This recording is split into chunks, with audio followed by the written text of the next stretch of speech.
این همین مردی بد زبانی بد اخلاقت کی میشناسه؟ ای انسان، تو را نمیدونی که تربیت داده کی شب و روز دهانت پر از دشنام و فحشگویی است.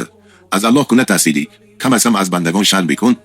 پدر و مادرت یا برادر و خواهرات همین نوارهای تو را ببینن هیچی نمیگفته باشن؟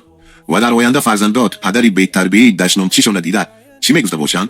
آیا در این باره فکر کرده ای؟ آیا فکر کرده ای که زبان تو را راست به دوزخ میکشه؟ الله تعالی در سوره یاسین آیه 65 میفرماید امروز به زبانشان مهر میزنیم و دستانشان سخن میگوید. تو در همه نوارهایت دشنام و تحقیر میکنی، فکر میکنی بی مکافات میمونه.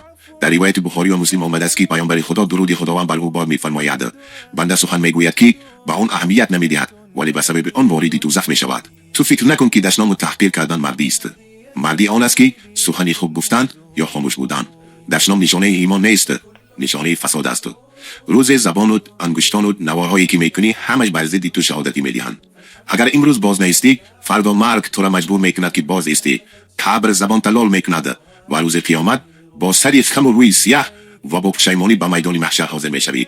حالا هم وقت داری از این کار برگرد و تمام نوارهای دشنام و حقارت از اینترنت پاک کن و نزد الله تعالی توبه کن. الله مهربان میبخشد.